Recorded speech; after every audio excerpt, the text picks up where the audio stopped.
I think that oftentimes when we lose someone that we have loved, it can be a time to reflect a little bit on our own lives, right?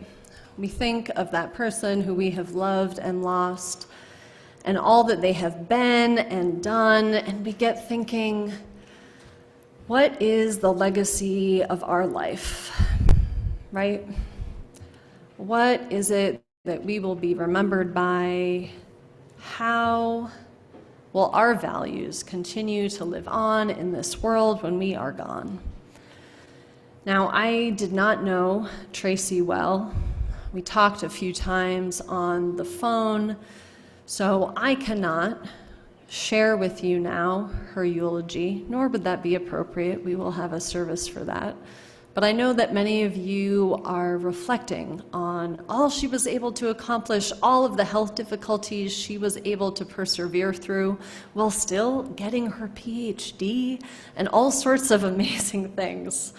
So I wanted to take a moment today and share a little bit of a life of a Unitarian Universalist leader who passed away several years ago, who you all might know, but who had an impact on me personally, as well as Unitarian Universalism at large. So that story is of Alandria Williams. Now, Alandria Williams was the co-moderator of our UUA from 2017 until 2020. This means who's ever gone to the Unitarian Universalist General Assembly? Okay, we have like a handful of folks there. So Alandria was one of the people who presides in all of those meetings, right? And runs all the business meetings and schedules everything, keeps everything in order, and establishes how it is that we are talking about the decisions we need to make and how we make those decisions as an entire association. Alandria was also the co-founder of Black Lives of Unitarian Universalist. As a Black leader, they saw the importance of having a group for Black Unitarian Universalists because so many people just needed a national cohort that was both there for support and also for action. Blue, as it refers to, still exists today. She also received an award from DRUM, which is Diverse Revolutionary Unitarian Universalist Multicultural Ministries, which is goes by DRUM, which is again, a national network of multicultural people of color Unitarian Universalists. Alandria, who also went by E and used either pronouns she or they, also worked at Highlander Institute. Have folks heard of Highlander Institute?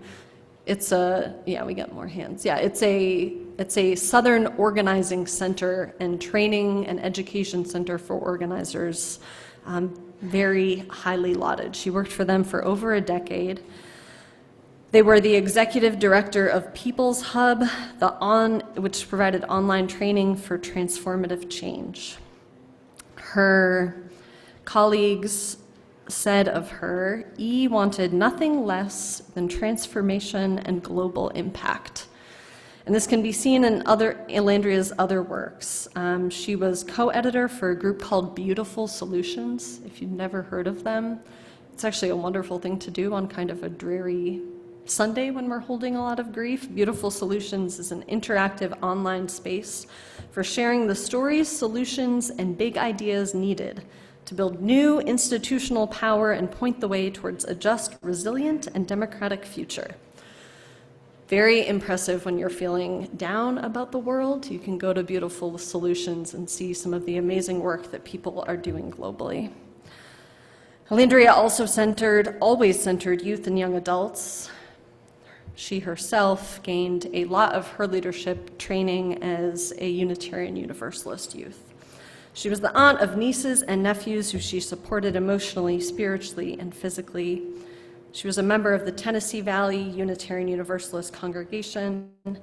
And at 41 years old, Alandria joined the Ancestors on September 23rd, 2020. They died unexpectedly from complications after a heart procedure.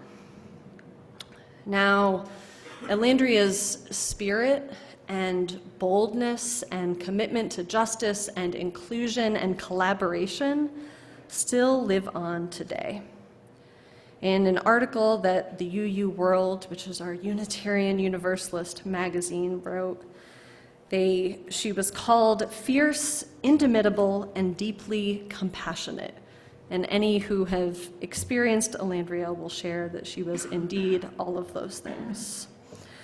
Now, Elandria was not an ordained minister, but ministered naturally from her very being. Her leadership, her kindness, her hugs were all felt so, so deeply. Anytime I was in a room with Elandria, whether it was a huge, huge plenary hall full of thousands of people or a smaller meeting, I both learned something, probably practical, about how to be a more effective leader and organizer, as well as something deeply emotional and spiritual, because Elandria had a beautiful, beautiful capacity to say the truth, however hard it might be to hear, and to say it with deep love and deep belief that we could live into this hard reality that we were facing. That Unitarian Universalists could do more and could do better and could bring about this world that we dreamed about. Elandria not just preached and taught radical love, she really practiced it. The people who worked closer with her said, now we didn't always agree, as can happen with someone who has strong opinions, right? But Elandria always ended conversations with, I love you. Every single conversation she had, she ended with, I love you. She truly practiced what she preached, and she believed that relationship and how we relate to one another is central to everything. During their time as co-moderator with Barb Grieve, some of how the Unitarian Universalists did work shifted. Instead of just voting on things and having these really long lines for everything we voted on that was like pros, cons, questions, we started taking time, even in a big plenary hall, to say, now here's a question that we have. Take 5 minutes and talk with those around you about your thoughts about it, and hear from other people and learn a little bit more before we, open this thing up for voting. Under Elandria's leadership, how we relate to one another and how we make the decisions on who we are and what we do, on what we believe, such as our Article 2 study commission that some of you heard about a couple weeks ago or last week. I don't know what time is anymore. No, Elandria helped us shift how we relate and how we function by prioritizing relationship. She did this in large plenary halls and also in the way that she ended every conversation by saying, I love you. Now, Elandria was able to do this because she was someone who was deeply, deeply rooted in a commitment to liberation and to love. In an article that Black Lives of Unitarian Universalist wrote about her titled, What It Means to Be Rooted, Remembering Elandria Williams, they said, no one ever had to figure out what E's values were because they spoke them boldly and then lived them fiercely. Elandria was always teaching, always modeling, and always saying hard things in love.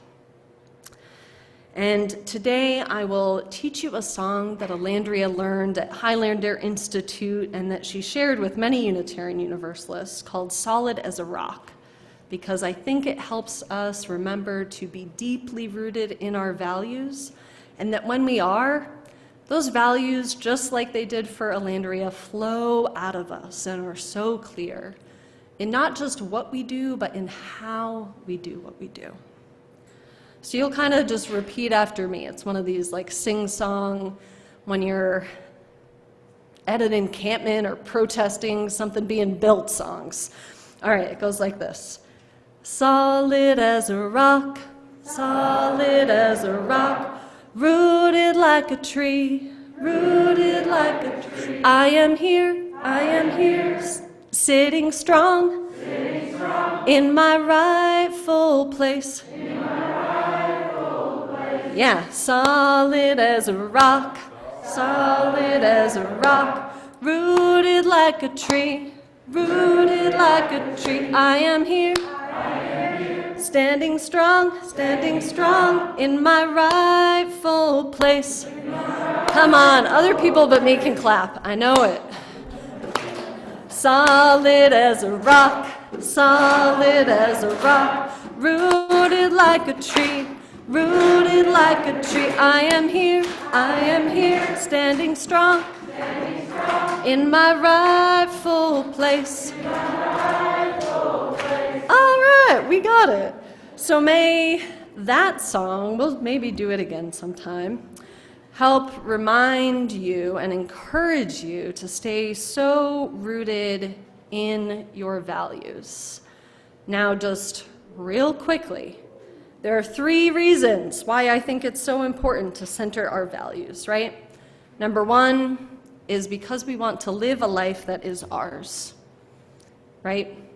We can see that in Alandria. Those of you who knew Tracy, I think, would attest that she did that, getting her PhD despite health difficulties. Number 1, we live a life that is ours. Number 2, it helps us to stand or sit our ground in hard times. Helps us to be rooted in hard times. And number 3, it ensures that our legacy is our values, right? This is, the thing about pregnancy is that I just lean on stuff more.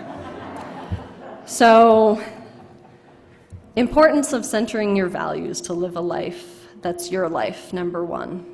This is the reading that Lisa shared with us this morning about the clearing, right? Find what is yours to do and do it in your style, right? Not everyone makes change through getting arrested. Not everyone makes change by scheduling the meetings and making sure the space is accessible to everyone who needs to be there and ordering the food, right? And all of these things are so important. So know what is yours to do and how you do it. Number 2, the importance of centering your values to help you keep your ground and stay rooted in hard times, right? We all know this, we've lived this, and I know that every hard moment I've met in ways I've been proud of has happened because I took the time to stay rooted in my values before and after that hard thing, right? Breaking up with someone can be so hard, right? And being rooted in honesty can help us do that. Facing conflict in families or in congregations, I have to really get rooted in my belief in the need for love and accountability for us to grow. When I risked arrest for social justice and healthcare back in West Virginia, I had to remind myself that I believed more in the power of love than the power of fear. And I had to remember the relationships, right? The single dad who was in my congregation who couldn't afford surgery on his leg with the Affordable Care Act. Imagine what his life would be like without it, right? We need to center in our values when we are called upon to do hard things. Finally, number 3, this importance of centering our values to ensure that the legacy that we leave and the impact that we have on people is our values, right? This feels especially tender today, as those of us who knew Tracy think of her, as others might think of Tyree or Tortuguita today. When we are focused, or not focused, but when we are reminded that we want to leave a legacy, this can help us accomplish not just big things like those list of amazingly absurd things Alandria accomplished in their lifetime, but also on the little things of how we do what we do, of ending every conversation with "I love you," of taking the time for relationship. I end with the words that the Black Lives of Unitarian Universalist Collective shared about Landria. No one ever had to figure out what E's values were because they spoke them boldly and then lived them fiercely. May it be so with us. Amen. May it be, and may we make it.